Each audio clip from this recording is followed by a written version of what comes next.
नमस्कार सभी को, कैसे हैं आप सभी? सभी का स्वागत है आपके अपने RWA चैनल पर। आप कैसे हैं? आप सभी जल्दी से बता दीजिए। आई होप सब अच्छे होंगे, बढ़िया होंगे और मस्त भी होंगे। एक बार कमेंट्स लगा लो, बस स्टार्ट कर रही हूँ आपका सेशन।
हेलो, नमस्कार सभी को, कैसे हैं आप सभी? सभी का स्वागत है आपके अपने RWA चैनल पर। मैं आरुषि सभी का बहुत बहुत वेलकम करती हूँ। तो जल्दी आ जाइए। और सेशन कैसा है बल्कि आज का?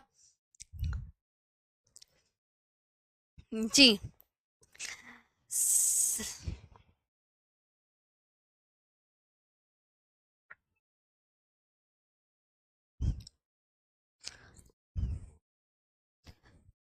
चलो। हाँ हाँ, सब एक एक तरफ से क्लास लो। हम कौन सा चैप्टर पढ़ेंगे? भूकंप वाला आज का।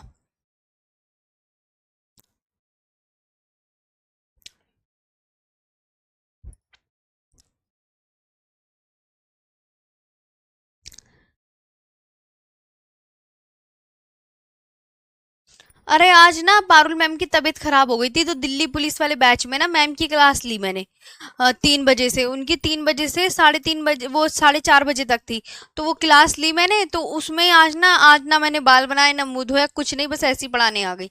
हाँ। मैं तब से वो क्लास ना आज, हाँ, उनकी तबीयत खराब हो गई, पारुल मैम को तो आप जानती हैं। अब उनकी तबीयत खराब हो गई तो उनकी प्रैक्टिस सेट ना मैंने लिया था यूट्यूब पर। इस वजह से हो गया सब चीजें। हाँ, अब मैम की तबीयत खराब हो गई थी, तो इस वजह से थोड़ा सा तुम्हें ये लग रहा होगा। हाँ मैम, सोने का टाइम नहीं मिलता भैया, ऐसे मत सोचा करो। तुम्हें सोने का टाइम नहीं है तो मेरे को सोने का टाइम कहाँ से मिल जाएगा, ये तो बता दो। शुरू तो कर ही दूंगी मैं, बस शुरू ही करने आई हूँ अब। और मैं तो और ये कह रही थी, इसी क्लास को सैटरडे संडे करवा देंगे। दो टॉपिक तो रह गए। मैंने विनय सर से बोल दिया तुम्हारी क्लास इकोनॉमिक्स की स्टार्ट करने को। वो कह रहे थे कि उनसे बोल देना बच्चों से, मैं इस वीक स्टार्ट कर दूंगा। हाँ,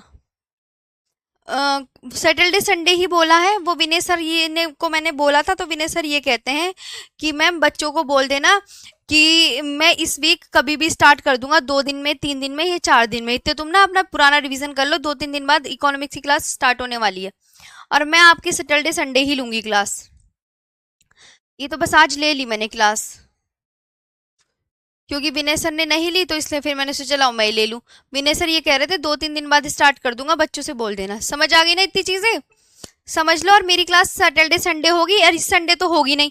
इस संडे क्योंकि 13 जुलाई को मेरी मैराथन, RWA स्टेट एग्जाम पर मैराथन है मेरी। तो अगले संडे ले लूंगी।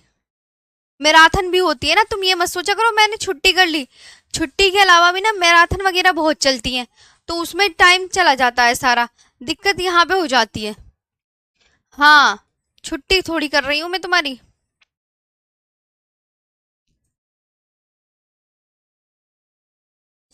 ये आ गया भूकंप का टॉपिक। जी। हाँ। इतनी बात मेरी समझ में आ गई ना। चलो भूकंप का चैप्टर पढ़ लो, और मैं तुम्हें एक बार ना लास्ट टाइम बताते हुए चली जाऊंगी। भूकंप, भूकंप को इंग्लिश में क्या बोलते हैं? सबसे पहले तो ये ध्यान रखो, भूकंप को इंग्लिश में अर्थक्वेक बोलते हैं। अर्थक्वेक बोलते हैं, क्या बोलते हैं? अर्थक्वेक। अर्थक्वेक। चट्टानों वाला टॉपिक करवा तो दिया। आग्नेय अवसादी और रूपांतरित चट्टान होते होगी तुम्हारी क्लास में, तो करवाया था लास्ट टाइम, झूठ मत बोलो, मेरे को अच्छा से याद रहता है। पृथ्वी के क्रस्ट में अचानक से उत्पन्न होने वाला कंपन भूकंप कहलाता है। पहले बताओ भूकंप की डेफिनेशन याद करो यहाँ पे। क्या? हाँ, बता, हाँ, सब जनजाति वाला पीडीएफ उसमें मिलेगा, जलवायु वाले टॉपिक में। पृथ्वी के सारे मिलेंगे, सब टॉपिक आराम से पढ़ो। पृथ्वी के क्रस्ट में अचानक से उत्पन्न होने वाला कंपन क्या कहलाता है? हाँ, रॉक खत्म हो गया, लेकिन पृथ्वी के क्रस्ट में अचानक से उत्पन्न होने वाला कंपन भूकंप कहलाता है। क्या? पृथ्वी के क्रस्ट में अचानक से उत्पन्न होने वाला कंपन क्या कहलाता है? भूकंप कहलाता है। Sudden vibration in the earth crust is called earthquake. अब पृथ्वी की कितनी परतें हैं? सबसे ऊपरी परत को क्रस्ट कहते हैं, बीच वाले को मेंटल कहते हैं, सबसे लास्ट वाली को कोर कहते हैं जी। ये हो गया। कंबाइंड पीडीएफ भी करवा दूंगी, तुम सबकी टेंशन मत लो। भूकंप के कारण, भूकंप के कारण मानवीय भी हो सकते हैं और प्राकृतिक भी हो सकते हैं। भूकंप के कारण कैसे कैसे हो सकते हैं? मानवीय भी और प्राकृतिक भी। परमाणु परीक्षण, सड़कें तथा बांध का निर्माण। परमाणु परीक्षण है ना, सड़कें तथा बांध का निर्माण, लगातार खुदाई, लगातार खुदाई, लगातार खुदाई होने की वजह से भी भूकंप आते हैं। प्लेटों का आपस में टकराना, प्लेट मूवमेंट कुछ इस तरीके से होता है कि पृथ्वी के अंदर नीचे बहुत सारी प्लेट है, तो एक इस तरीके से आ रही, एक इधर से आ रही, तो ये आपस में यूं टकरा गई, एक इधर को जा रही है, एक ऐसे जा रही है, एक नीचे को जा रही है। ये देखो, ये पृथ्वी की प्लेटें एक दूसरे से, या तो प्लेटें एक दूसरे से ऐसे टकराएं, या इस तरीके से एक दूसरे से दूर जाएं, ये एक दूसरे से आपस में जाएं, तो इस तरीके से भी भूकंप आने के चांसेस रहते हैं। ये नेचुरल घटना हो गई। अब भूकंपीय तरंगे कितने प्रकार की होती है? बस भूकंप में ज्यादा याद नहीं करना, आपको इतना याद रखना है कि भूकंप ना 3 प्रकार की तरंगे होती हैं। भूकंपीय तरंगे कितने प्रकार की होती है? इसको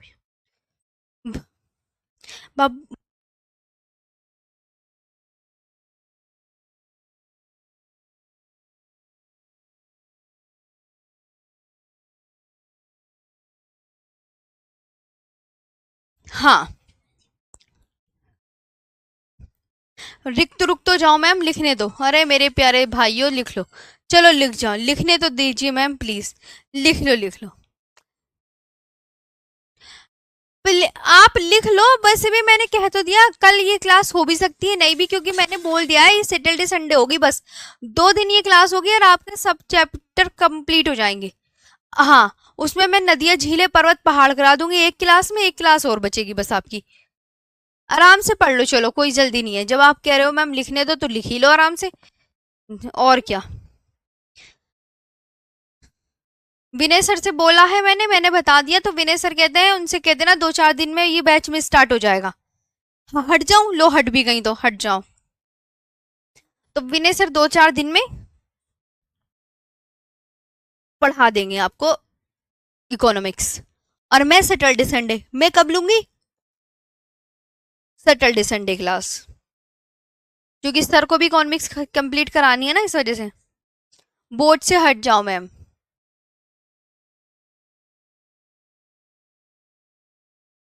न्यू बैच भी आएगा, पहले मेरा तो बैच कर लो।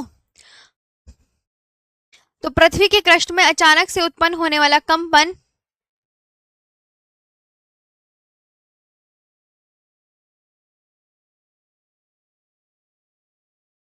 हाँ,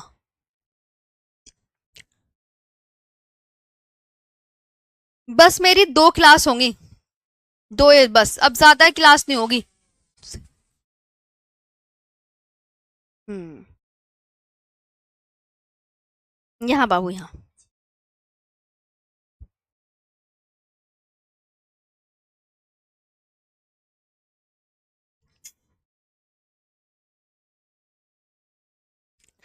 अब तो लिख लिया होगा, अब हटा दूं? अब आप जितनी जल्दी लिखोगे उतनी जल्दी मैं हटा दूंगी। चलो, ये बना लिया था। सबडक्शन, स्प्रेडिंग और लेटरल स्लाइडिंग।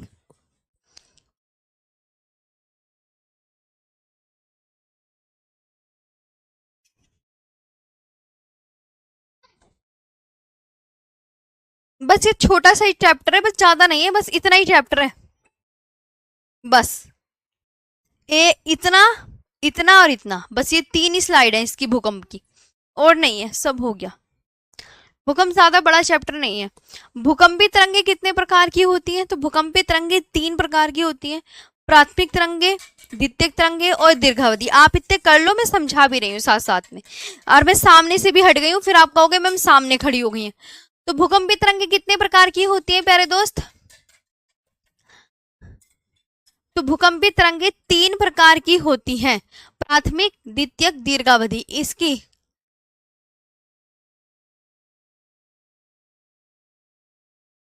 तो प्राथमिक प्राइमरी वेव्स होती है, द्वितीयक सेकेंडरी वेव्स, दीर्घावधि एल वेव्स होती हैं।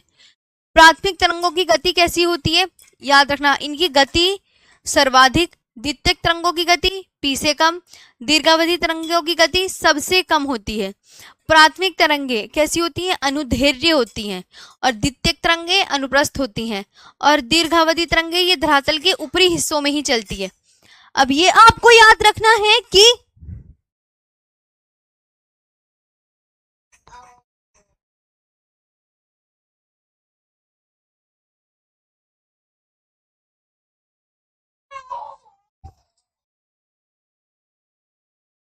ये धरातल के ऊपरी हिस्सों में ही चलती हैं, ये धरातल के ऊपरी हिस्से में ही चलती हैं। यहाँ पे गति कैसी होती है? देखो ध्यान से, भूकंपी तरंगे कितने प्रकार की होती है? आप मुझे बोलो। भूकंपी तरंगे 3 प्रकार की होती हैं। भूकंपी तरंगे कितने प्रकार की होती हैं? 3, प्राथमिक, द्वितीयक और दीर्घावधि तरंगे। प्राइमरी इंग्लिश में बोलते हैं प्राइमरी, सेकेंडरी और लॉन्ग पीरियड वेव्स।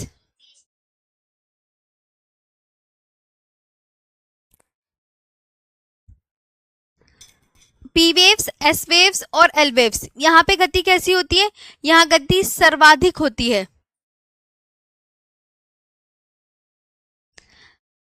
अरे बाप रे, अरे बाप रे, छोटी सी ये मेरी बेटी, वो नीचे एक प्लग लगा हुआ है ना, तो उसमें उंगली दे रही है। अब बताओ उसमें करंट लग गया तो? मैं पढ़ाने पे ध्यान दे रही हूँ और खुद अंदर उंगली डाल रही है। कौन लेके जाएगा इसे? कौन भागेगा? हम तो घर में कोई है भी नहीं, परेशान और कर देगी। मैं मन का चाटा मार दूं। हाँ बताओ, देखो ऐसी हरकतें करते हैं ये बच्चे। मतलब इन्हें खेलने के लिए उंगली ये मिलता है, उसमें उंगली डाल ले छोटे छोटे, और इसकी उंगली चली जाएगी, करंट लग जाएगा। वो प्रेस के लिए नीचे दे रखा है। यहाँ पे गति, प्राथमिक गति कैसी होती है? सर्वाधिक, और द्वितीय गति p से कम होती है, और दीर्घावधि तरंगे ये सबसे कम होती है, ये सबसे कम। अब प्राथमिक तरंगे अनुदैर्घ्य, ठीक, हाँ टेप लगा दो, सही कह रहे हैं, यहाँ टेप ही लगाना पड़ेगा वरना ये उंगली किसी दिन दे लेगी। मैं पढ़ाने में लगी रह जाऊंगी, पता ही नहीं चल पाता। चलो पढ़ने पे ध्यान दो प्लीज, है ना। तो प्राथमिक ये अनुदैर्घ्य तरंगे, ये अनुप्रस्थ तरंगे होती हैं, और ये धरातल के ऊपरी हिस्सों में चलती हैं। आपसे कहने लगेंगे धरातल के ऊपरी हिस्सों में, हाँ मैप से संबंधित में बिल्कुल डेफिनेटली लेंगे एक क्लास। ये धरातल के ऊपरी हिस्सों में ही चलती है दीर्घावधि तरंगे। मैं कह तो रही हूँ सैटरडे संडे क्लास लूंगी, तुम टेंशन मत लेना, मैं बिल्कुल बोल रही हूँ जी। ये धरातल के ऊपरी हिस्सों में ही चलती है, ये धरातल के कहाँ चलती है? ऊपरी हिस्सों में। इसके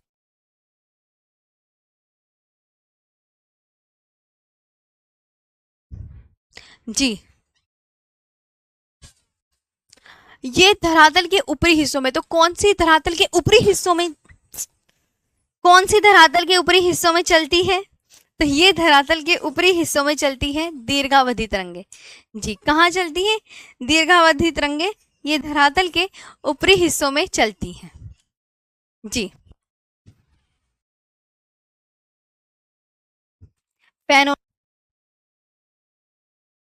ये धरातल के ऊपरी हिस्सों में ही चलती हैं, है ना। अब प्राथमिक तरंगें ठोस में तीव्र गति से तथा तरल में मंद गति से चलती हैं।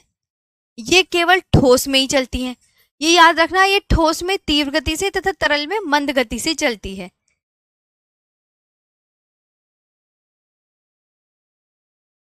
ना। ये केवल ठोस में ही चलती है, अनुदैर्ध्य और अनुप्रस्थ दोनों, है ना। सबसे, अब बताओ इसमें खतरनाक कौन सी है, तो प्राथमिक तरंगे सबसे कम खतरनाक है जी। प्राथमिक तरंगे सबसे कम खतरनाक है, और द्वितीयक तरंगे पी तरंगों से कम तीव्रता है, और हाँ जी रोशन, और ये सर्वाधिक विनाशकारी होती है। इसमें से सर्वाधिक विनाशकारी कौन सी, सर्वाधिक विनाशकारी दीर्घावधि तरंगे, और कम खतरनाक कौन सी होती है, तो प्राथमिक तरंगे। प्राथमिक तरंगे कैसी होती है, कम खतरनाक।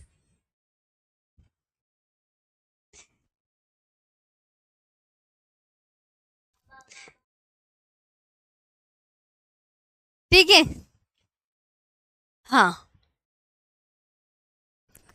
यहां तक हो गया, ध्यान देंगे। तो ये अपने आप लिख लिया ना।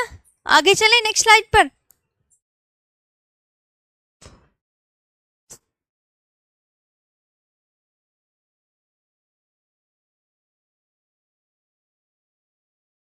यहां तक लिख लिया,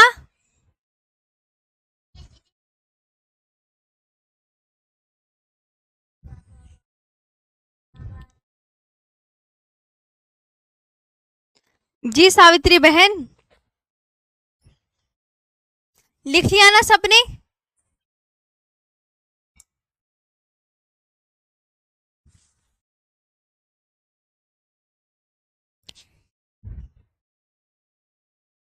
यहां से भूकंप मूल आया, ठीक है, ये भूकंप मूल फोकस।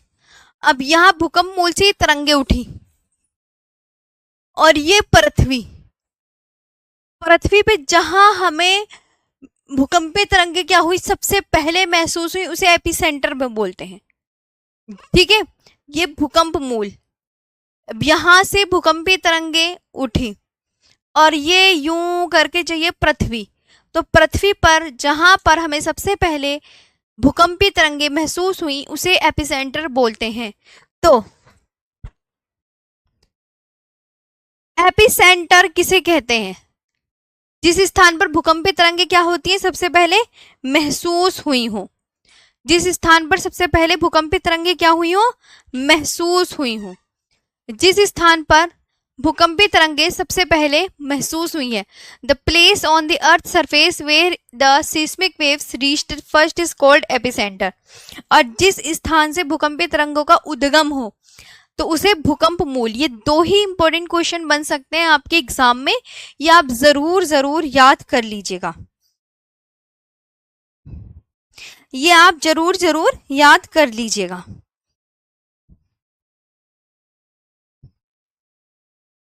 ओके, तो भूकंप मूल, जिस स्थान पर भूकंपीय तरंगों का उद्गम हुआ हो, जिस स्थान पर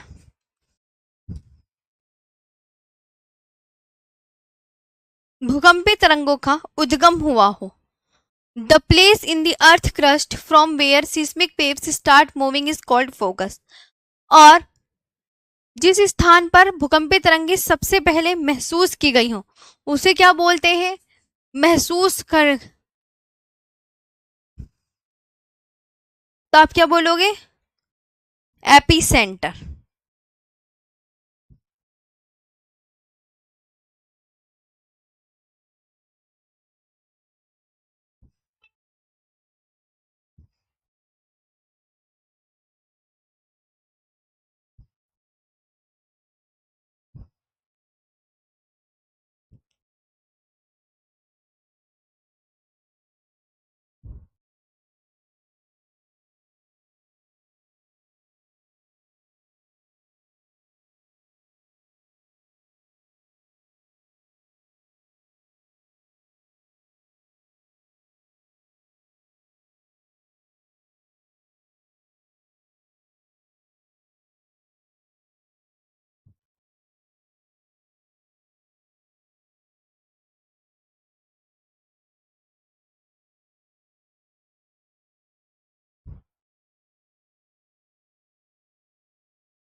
लिखा?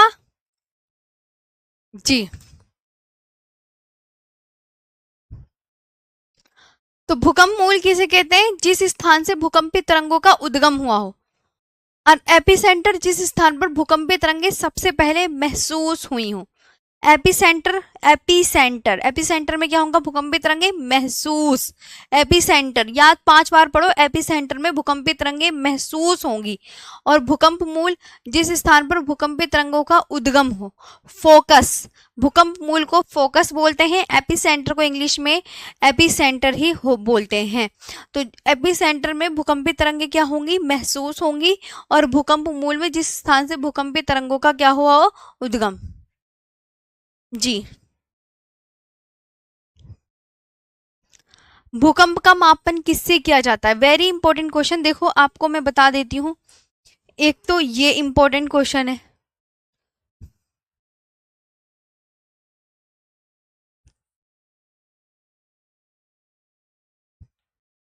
और एक ये इंपॉर्टेंट है ना। और एक भूकंप का मापन किससे किया जाता है, ये इंपॉर्टेंट। ये ठीक। तो ये आ गया एपिसेंटर, जहां पर भूकंपी तरंगे सबसे पहले महसूस हुई हो। भूकंप मूल, जिस स्थान से भूकंपी तरंगों का उद्गम हो। भूकंप का मापन सिस्मोग्राफ से किया जाता है।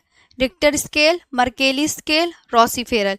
तो रिक्टर स्केल 0 से 9 तक अंक, मर्केली स्केल में 1 से 12 तक अंक, रॉसीफेरल में 1 से 11 तक अंक है।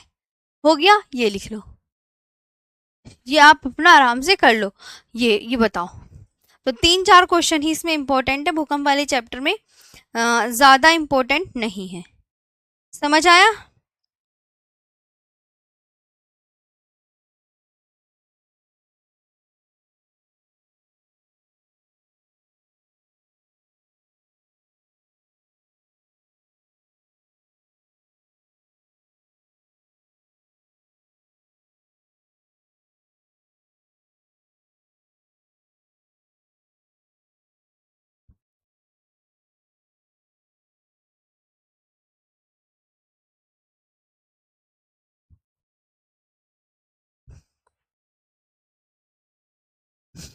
ओके। तो भूकंप का मापन, मेजरमेंट ऑफ अर्थ, सिस्मोग्राफ से किया जाता है। रिक्टर स्केल 0 से 9 तक, मर्केली स्केल 1 से 12 तक अंक, और रॉसीफेरल 1 से 11 तक अंक। हो गया, चलो कर लो।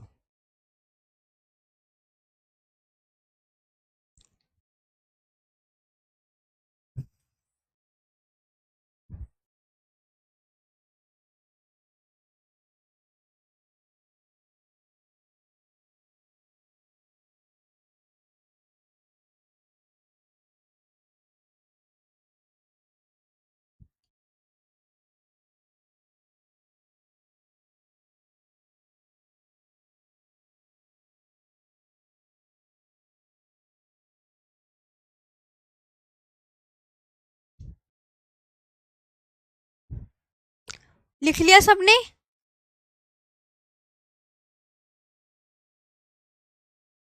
वायुमंडल। अब आता है नया चैप्टर। वायुमंडल को इंग्लिश में क्या बोलते हैं? एटमॉस्फेयर बोलते हैं।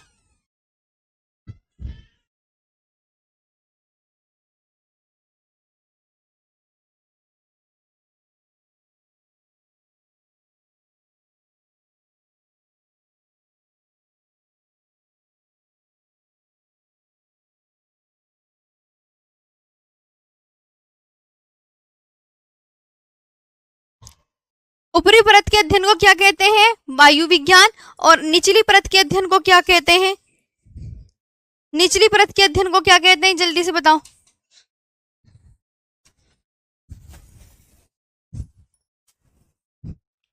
निचली परत के अध्ययन को ऋतु विज्ञान कहते हैं। ओके।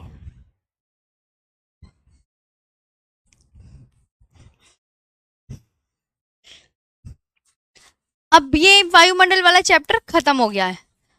अगर मैं फास्ट पढ़ाती हूँ अनामिका, तो दूसरे कहते हैं कि हम लिख रहे हैं इसलिए नहीं बढ़ा रही। जी, कर लो आप आराम से, आराम से कर लो, कोई बात नहीं। कुणाल ये हर एक एग्जाम के लिए इनफ है, कर लेना आप, कोई टेंशन नहीं है। मैंने उस लेवल से पढ़ाया आपको कि आप बहुत अच्छे से याद रखें कि ज्योग्राफी आपको हर एक एग्जाम के लिए पढ़ाई गई है, कोई भी एग्जाम दे दीजिएगा, कुछ भी, बिल्कुल अच्छे से सब कुछ मैनेज हो जाएगा। चलो, इसमें से क्वेश्चन नहीं आएगा। Study of the upper layer aerology, आगे चले।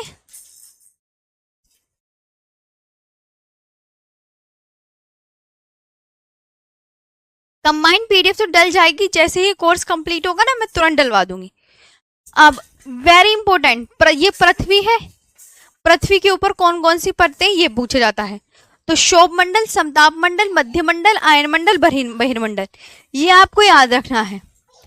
शोभ मंडल, समताप मंडल, मध्य मंडल, आयन मंडल और बहिर्मंडल, ठीक है। शोभ मंडल, समताप मंडल, मध्य मंडल, आयन मंडल और बहिर्मंडल।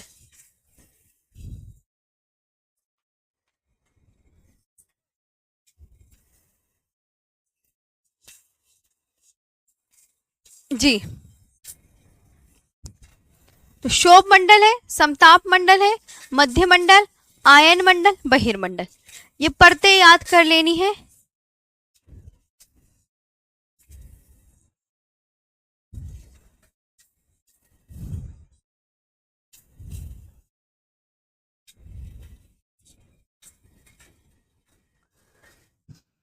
ओके, आराम से कर लो।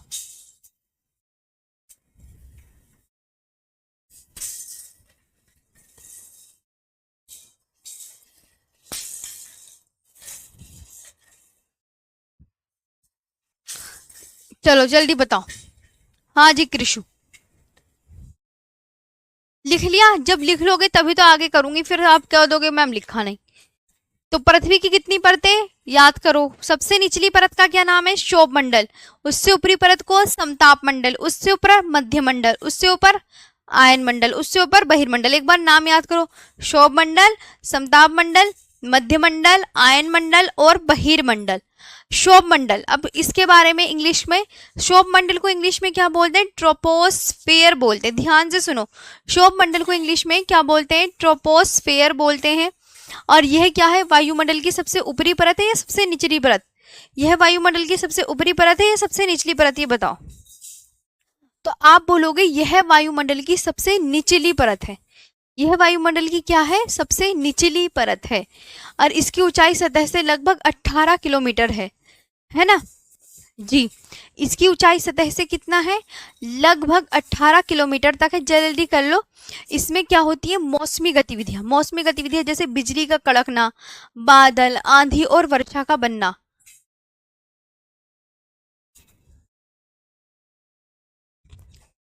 जी, तो मौसमी गतिविधियां कौन कौन सी है? जैसे बिजली का कड़कना, बादल, आंधी और वर्षा का बनना। मौसमी गतिविधियां किस मंडल में होती हैं? आपसे एग्जामिनर सिर्फ ये क्वेश्चन पूछेगा और कुछ भी नहीं पूछने का जीडी में। एक दो क्वेश्चन आएगा। तो मौसमी गतिविधियां किस मंडल में होती है आपको याद करना होगा। तो मौसमी गतिविधियां होती हैं आपकी शोभ मंडल में। तो मौसमी गतिविधियों में क्या क्या आता है? बिजली का कड़कना, बादल, आंधी और वर्षा का बनना। बिजली का कड़कना, बादल, आंधी और वर्षा का बनना। बिजली का कड़कना, बादल, आंधी और वर्षा का बनना। और शोभ मंडल को अन्य किस नाम से जाना जाता है? तो इसको संवहन मंडल भी कहते हैं। जैसे दोमट मिट्टी को कछारी या जलोढ़ मिट्टी कहते हैं, कछारी या दोमट मिट्टी कहते हैं। उष्णकटिबंधीय पर्णपाती वन को मानसून वन, कांटेदार मानसून वन, पर्णपाती वन कहते हैं। मरुस्थलीय वनों को कांटेदार वन भी कहते हैं। इस तरीके से आपको याद रखना है कि शोभ मंडल को संवहन मंडल भी कहते हैं, है ना। मौसमी गतिविधियां किस मंडल में होती हैं? शोभ मंडल में। जैसे कौन कौन सी मौसमी गतिविधियां हैं? लिख लिया आपने? तभी आगे करूंगी स्लाइड। बिजली का कड़कना, बादल, आंधी और वर्षा का बनना। हो गया जी। प्रदीप एरोप्लेन वाला भी पढ़ेंगे, पहले ये तो दिमाग में बैठा लो। मैंने बताया कि वायुमंडल की सबसे निचली परत शोभ मंडल, यह वायुमंडल की सबसे निचली परत है। ऊंचाई सतह से लगभग 18 किलोमीटर तक है। मौसमी गतिविधियां जैसे बिजली का कड़कना, बादल, आंधी और वर्षा का बनना, ये होता है। और इसको संवहन मंडल भी कहते हैं। ओके, नेक्स्ट मैम जी।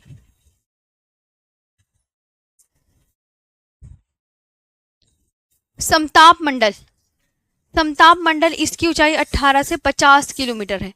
इसकी ऊंचाई 18 से 50 किलोमीटर तक होती है।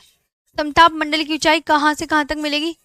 समताप मंडल की ऊंचाई 18 से 50 किलोमीटर है ना। और यहाँ पे याद रखना, मौसमी गतिविधियों से मुक्त होने के कारण वायुयान समताप मंडल में उड़ाए जाते हैं जी। पहली बताओ, मौसमी गतिविधियों से मुक्त होता है समताप मंडल, कोई भी मौसमी गतिविधियां नहीं होती।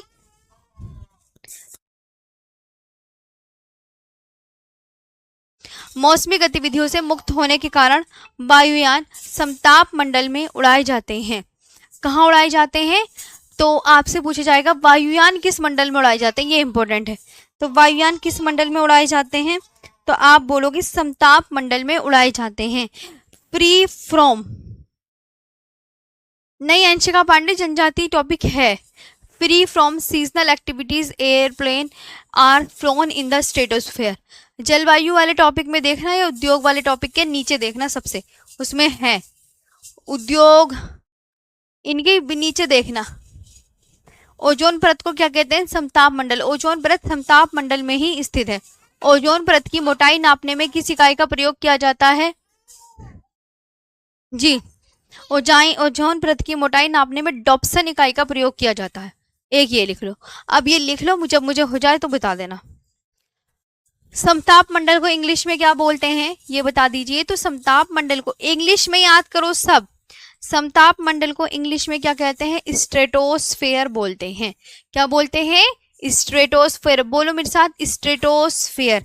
समताप मंडल को इंग्लिश में क्या बोलते हैं? स्ट्रेटोस्फेयर। इसकी ऊंचाई कहाँ से कहाँ तक होती है? 18 से 50 किलोमीटर तक होती है ना। समताप मंडल की ऊंचाई 18 से 50 किलोमीटर तक होती है। 18 से 50 किलोमीटर तक होती है। और मौसमी गतिविधियों से समताप मंडल क्या है? तो मौसमी गतिविधियों से समताप मंडल मुक्त है, इसलिए वायुयान कहाँ उड़ाए जाते हैं? समताप मंडल में ही उड़ाए जाते हैं। ओजोन परत किस मंडल में ही स्थित है? तो ओजोन परत आपसे एग्जामिनर पूछ सकता है। तो ओजोन परत समताप मंडल में ही स्थित है। और ओजोन परत की मोटाई नापने में किस इकाई का प्रयोग किया जाता है? तो ओजोन परत की मोटाई नापने में डॉप्सन इकाई का प्रयोग किया जाता है।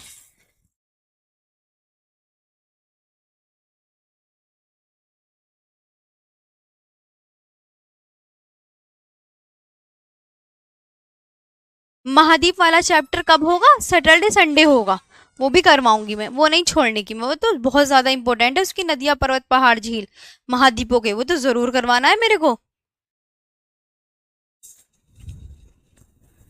जी।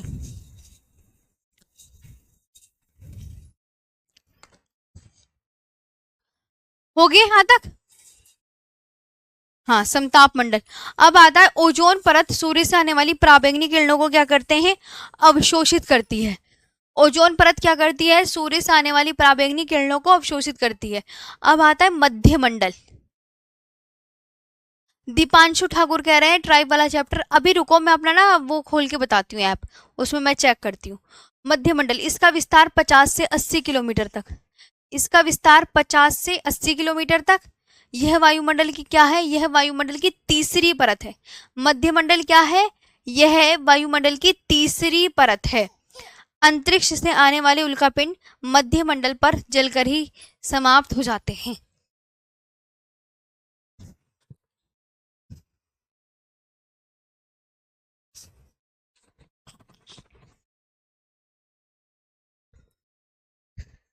विस्तार 50 से 80 किलोमीटर तक। यह वायुमंडल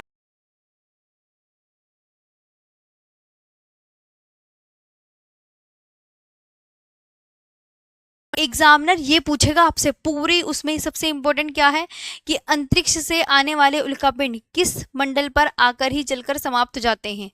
तो meteorites are coming from space burn up after reaching the mesosphere. किसमें?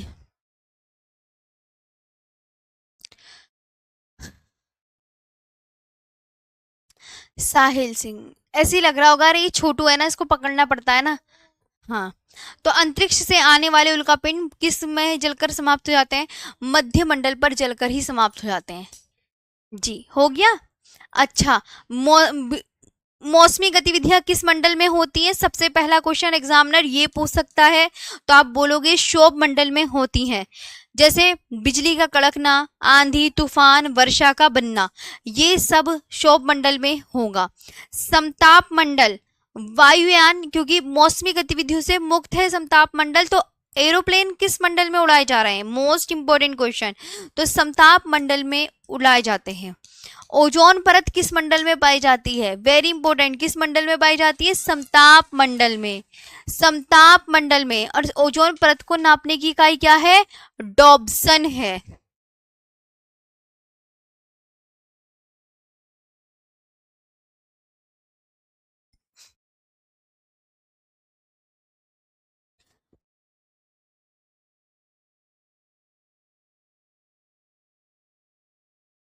सादा। और अंतरिक्ष में आने वाले, मैम आप धीरे धीरे बोलिए। हाँ सही कह रहे हो। अरे आज वो ना, हाँ 3 बजे भी क्लास ली थी ना, 4:30 वो, और सुबह भी थी, तो इस वजह से भी हो रहा होगा थोड़ा ऐसी, तुम्हें लग रहा होगा। हाँ ज्यादा क्लास थी ना आज थोड़ा सा।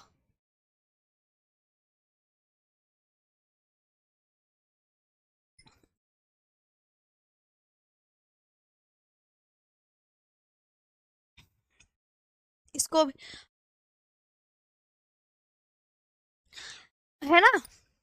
तो अंतरिक्ष से आने वाले उल्कापिंड मध्य मंडल पर आकर ही जलकर समाप्त हो जाते हैं। ये आपको याद रखना है।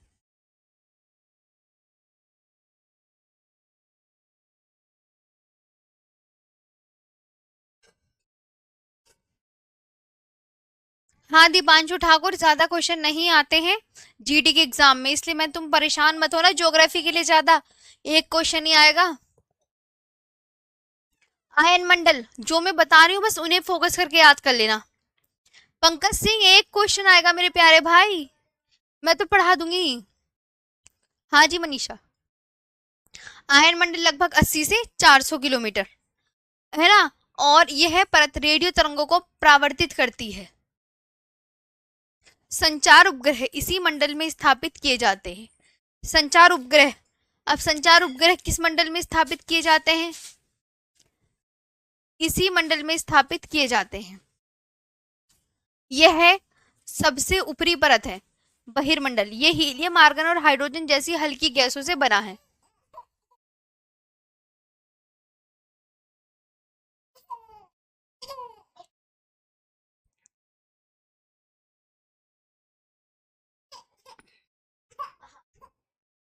ओ,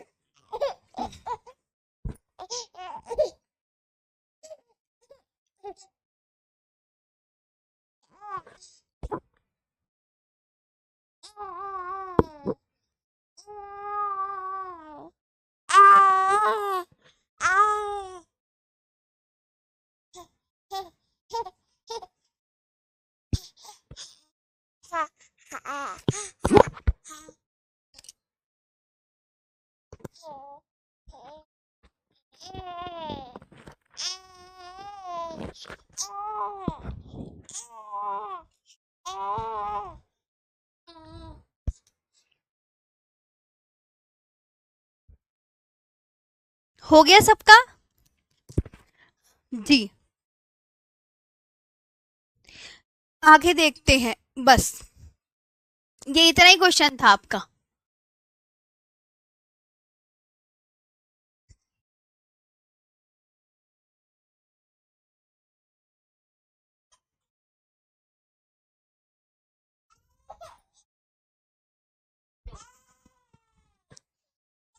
इस,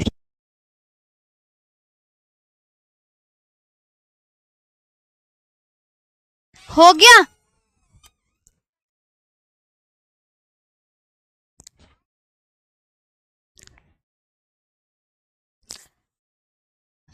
जी, जो इम्पोर्टेंट है वही याद करना है। तो दो को दो चैप्टर मैंने करा दिए। एक आपको मैंने क्या करवाया इस टाइम? भूकंप का चैप्टर। एक आपको मैंने करवाया है वायुमंडल वाला चैप्टर। हाँ दो चैप्टर हो गए, भूकंप का और आपका उसका। एक और करा दूं? एक और कर लो, अभी तो है 10 मिनट।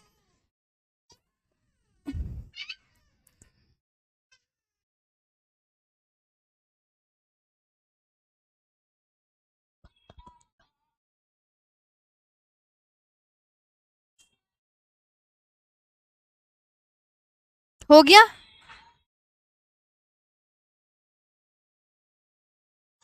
बताओ। मेरी सुनो, मैं तो सबकी सुनती हूँ, सबकी सुनती हूँ भाई। एक की नहीं, सबकी सुनती हूँ। तुम्हारी नहीं सुनेंगे तो और किसकी सुनेंगे बताओ। ज्यादा नहीं है तुम्हारा सिलेबस, टेंशन नहीं लेने का है बिल्कुल। मेरे पास दो चैप्टर हैं, दो तीन, 2 घंटे में फिनिश हो जाएंगे। हाँ।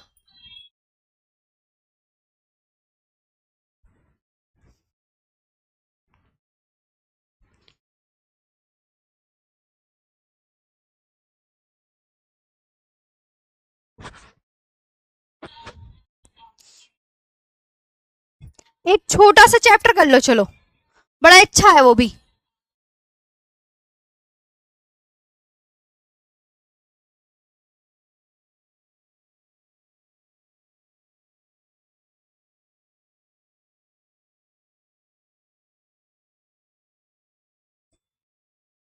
महासागरीय जलधाराएं, ये पढ़ लो, ये 2 स्लाइड हैं सिर्फ। बस 2 स्लाइड है, बाकी अगली बार करा देंगे। हाँ। देखो, महासागरीय जो जलधाराएं वो 3 सागरों की पढ़नी होती है, प्रशांत, हिंद और अटलांटिक। पहले सुन लो। विषुवत रेखा से जो जलधारा चलेंगी वो गर्म होंगी, जो उत्तरी ध्रुव से जलधारा चलेंगी वो ठंडी होंगी। बिल्कुल ध्यान देंगे। तो विषुवत रेखा से जो जलधाराएं उत्पन्न होंगी वह गर्म होंगी, और जो ध्रुवों से उत्पन्न होंगी वह ठंडी होंगी। जहां पर, तो ये तो तुम्हें पता हो गया, इतना याद कर लो। जहां पर जलधाराएं विषुवत रेखा से जो जलधाराएं चलेंगी, यानी भूमध्य रेखा से जो जलधाराएं चलेंगी वो गर्म, और जो ध्रुवों से उत्पन्न होंगी वह ठंडी होंगी। जहां पर गर्म और ठंडी जलधाराएं आपस में मिलती हैं वहां मछली ज्यादा पाई जाती है, वहां प्लैंकटन नामक घास मिलती है, और ये मछलियों का पसंदीदा आहार है। इसे खाने मछलियां इकट्ठी होती हैं, तो उन्हें जो है मछुआरे पकड़ के ले जाते हैं। यहाँ बहुत सारी मछलियां पाई जाती हैं। यूरोप का गर्म कंबल किस को कहते हैं? ये सारा इंपॉर्टेंट है इसमें। गल्फ स्ट्रीम को, गर्म जलधारा को। जापान की काली धारा का क्या नाम है? क्योरोशिवो की जलधारा। जापान की काली धारा का रंग कैसा होता है? गहरा नीला होने के कारण जापान के लोग इसे जापान की काली धारा कहते हैं। प्रशांत महासागर की जलधाराएं ये हैं जी। प्रशांत महासागर की जलधाराएं ये हैं। आप इसे बहुत अच्छे से याद रखेंगे, आप इसे बहुत अच्छे से याद रखेंगे। एक ओके, कि ओयोशिवो की धारा, क्यूराइल की धारा, पेरू यानी हम्बोल्ट की धारा आपकी इनमें से इंपॉर्टेंट है। Important, important, important, important, important और इंपॉर्टेंट। बस 6 इंपॉर्टेंट, इसके अलावा नहीं याद करना है ना। और अटलांटिक महासागर की जलधाराएं ये इंपॉर्टेंट है, कनारी वाली इंपॉर्टेंट है, बेंगुला की धारा इंपॉर्टेंट, फॉकलैंड की धारा इंपॉर्टेंट है बस। और इसमें गल्फ स्ट्रीम, बस ये इंपॉर्टेंट है। इनमें ये अटलांटिक महासागर की जो जलधाराएं वो याद करनी है। हिंद महासागर की जलधाराएं ये आपको याद रखनी है।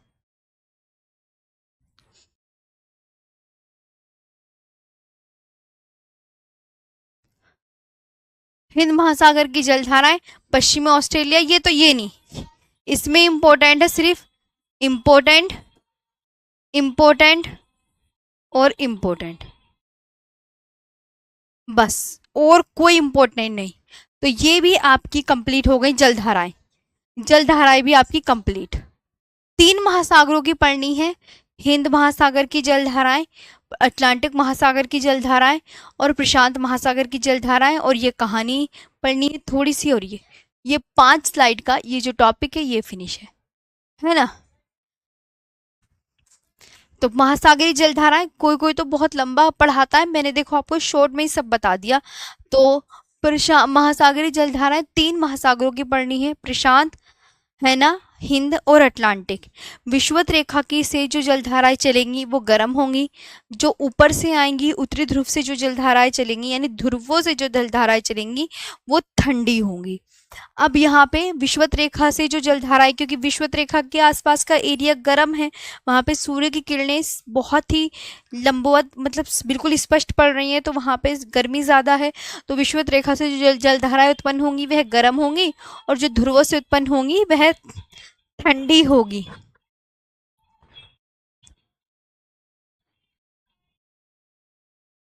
जहां पर गर्म और ठंडी जलधाराएं आपस में मिलती हैं वहां ज्यादा क्या पाई जाती है, मछलियां।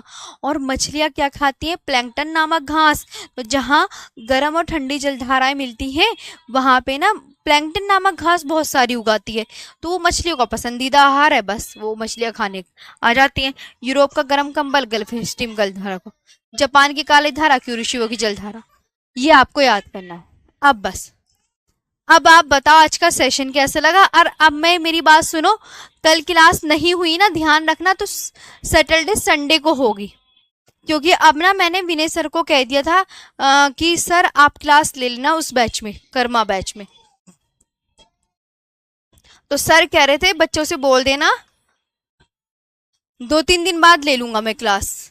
मैंने कहा ठीक है, मैं उनको बता दूंगी कि सर की क्लास इस वीक में कभी भी चल जाएगी। तो 2-3 दिन इतने आप क्या करो, पीछे का रिवाइज वगैरह कर लो, और इकोनॉमिक्स की क्लास ना 2-3 दिन या जल्दी इस वीक में, मतलब वो कह रहे थे कि मैं इस वीक में स्टार्ट करा दूंगा, उनसे बस इतना बोल देना। तो अब बताओ।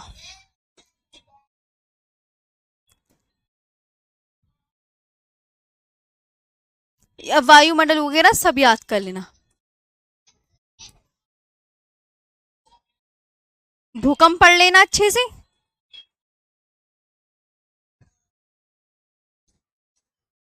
अब बताओ, सेशन अच्छा लगा, अब मुझसे बात भी कर लो। नीरज सिंह सामंत मेरे प्यारे भाई, इसका बाइलिंगुअल नहीं था। हाँ, इसकी बाइलिंगुअल क्या, फॉकलैंड धारा, बस आपसे एग्जाम में मेरे भाई इधर आओ, बच्चा कोई कुछ कह रहे कि मैम इसका इंग्लिश में क्या है, फॉकलैंड वगैरह का, तो तुमसे सिर्फ ये पूछी जाएंगी गल्फ स्ट्रीम, ये तो तुम इंग्लिश में, हिंदी इंग्लिश दोनों एक ही बात है, गल्फ स्ट्रीम को इंग्लिश में भी गल्फ स्ट्रीम बोलते हैं। हाँ, बाइलिंगुअल नहीं लिखा दीपांशु, मैं बता तो रही हूँ तुम्हें, ये याद करनी जिसमें इंपॉर्टेंट लगा है, तुम सारे मत याद करना।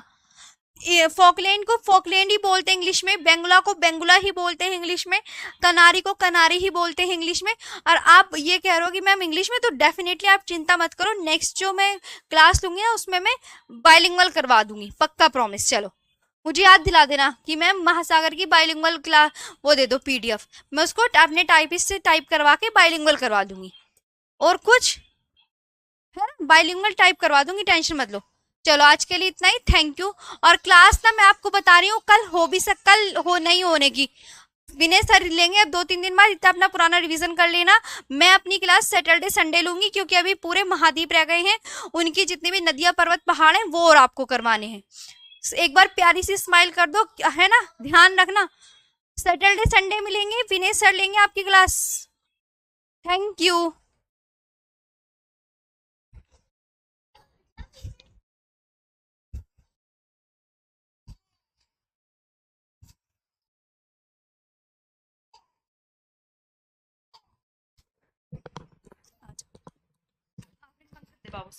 आ जाओ बेटा।